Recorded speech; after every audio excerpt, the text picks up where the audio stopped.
Nous avons la chance de vivre dans un système où des gens de plus en plus intelligents votent pour des dirigeants de plus en plus efficaces qui bâtissent un monde meilleur et apaisé dans lequel nos enfants pourront s'épanouir et repousser encore plus loin les limites du progrès. On appelle ça la démocratie. Cela n'a pas toujours été le cas. Les dinosaures, par exemple, n'étaient pas démocrates et ils sont morts. Je vous laisse en tirer les conclusions. En fait, les lois mêmes de la nature sont antidémocratiques. C'est pourquoi un bon démocrate doit refuser la gravité tant qu'elle n'a pas été votée, au moins à la majorité relative. Les hommes préhistoriques non plus n'étaient pas démocrates et il a fallu attendre les Grecs pour que l'idée émerge. Mais les Grecs ayant encore des dieux, par nature antidémocratiques, n'ayant pas encore inventé l'idéologie du progrès, même si certains auraient pu postuler dans le périscolaire à Paris, ils se faisaient de la démocratie une toute autre idée.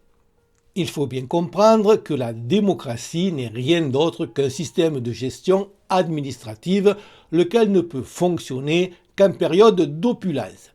En cas de crise, comme une guerre ou une épidémie, elle est trop lourde et trop lente et immédiatement mise en suspens, comme on a pu le constater avec les auto-attestations pour sortir aller faire pisser le chien et le masque obligatoire selon qu'on soit debout ou assis en fonction de l'heure et de l'alignement des planètes. Cette lourdeur augmente proportionnellement à la taille du groupe concerné. À partir de là, avant Internet en tout cas, il n'y avait que deux options. Limiter le nombre de décisionnaires par le haut, en passant à l'oxymore de la démocratie dite représentative hautement corruptible, ou limiter le nombre de décisionnaires par le bas en étant très restrictif sur ce qu'englobe la notion de démos, c'est-à-dire le peuple, lui hautement influençable. La démocratie athénienne, bénéficiant par ailleurs d'une population moindre, homogène, ayant les mêmes valeurs, avait choisi la seconde option. Elle excluait la majorité inculte, c'est-à-dire les esclaves, les femmes, les jeunes n'ayant pas accompli l'équivalent du service militaire, les criminels, sauf exception rarissime les étrangers résidents appelés métèques et bien sûr les étrangers tout court. Ce faisant, elle excluait respectivement la démagogie, la sensiblerie, l'inexpérience, la corruption, la diversité et les influences étrangères. En outre, elle avait largement recours au tirage au sort parmi ceux qui restaient, ce qui évitait le népotisme, et quand vote il y avait, il se faisait à main levée, les gens devant assumer leurs décisions. La chose évitait toute lâcheté mesquine et autres magouilles sans lesquelles les élections municipales ne seraient pas ce qu'elles sont, tant de bassesse pour des enjeux souvent ridicules, rappelant salutairement aux oublieux le côté sombre inhérent à la nature humaine. Bref, en gros, c'était l'opposé de ce que nous avons. Au début, cela a plutôt bien fonctionné, mais même dans ces conditions optimales, le temps de réaction et la lourdeur inhérents aux démocraties faisaient que la défaite face à Sparte n'était qu'une question de temps. Par ailleurs, une démocratie fonctionnelle dépend de la qualité de son peuple, l'opulence et la protection administrative produisant des gens faibles coupés de la réalité. Il suffit alors de quelques idéalistes pour pervertir tout le système au détriment des moins nantis et au bénéfice de quelques profiteurs qui, à leur tour, subventionnent les idéalistes dans une spirale infernale. On comprend mieux pourquoi autant Platon qu'Aristote n'aimaient pas la démocratie à laquelle ils reprochaient entre autres la condamnation à la ciguë de Socrate par un peuple dont ils avaient une vision peu flatteuse et qu'ils jugeaient trop sensible aux démagogues. Le premier la définissait comme la dictature de l'ignorance, tandis que le second craignait la tyrannie de la majorité sur la minorité. Les deux n'étaient visiblement pas assez pervers pour anticiper que cela allait devenir au contraire la dictature non pas de mais par l'ignorance et la tyrannie de la minorité, voire des minorités si on ne veut pas être taxé d'antisémitisme, sur la majorité. Comme évoqué précédemment, dans le mot démocratie, démos, c'est le peuple. Il ne peut donc y avoir de démocratie fonctionnelle tant qu'on n'a pas défini le peuple en question à un instant T, ethniquement, culturellement et historiquement.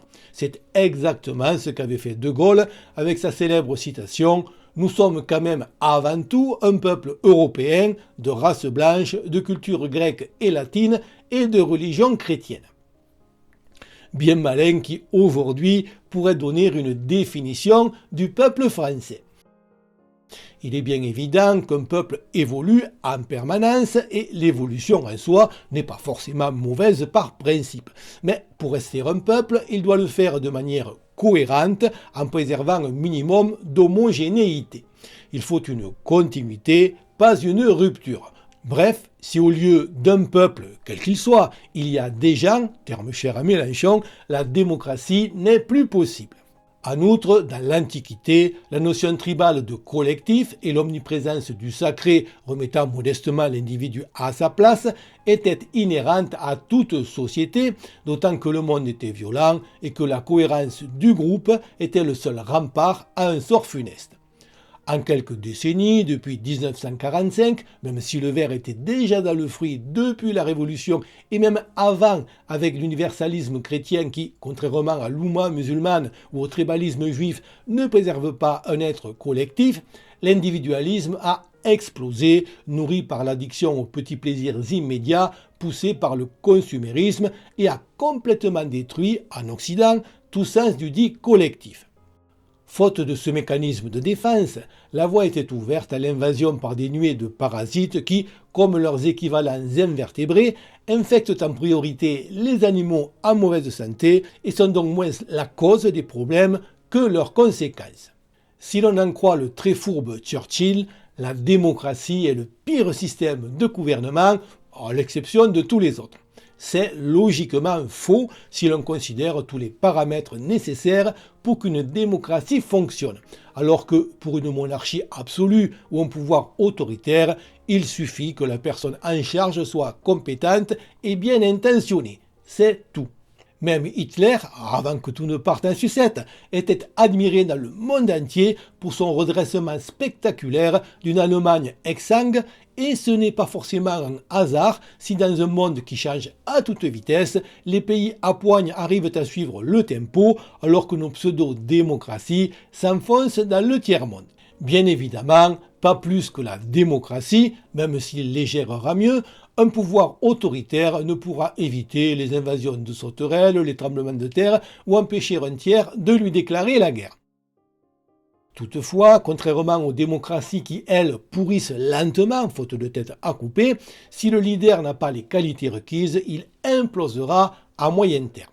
Et lorsqu'on tombe sur un bon leader, n'ayant pas à se soucier d'échéances électorales, il réfléchira en termes de décennies et fera tout ce qu'il pourra pour assurer la survie sur la durée de son peuple, mot qui pour lui aura un sens, et tant que cela ne contrevient pas à cet objectif, pour assurer le bien-être à court terme de la population.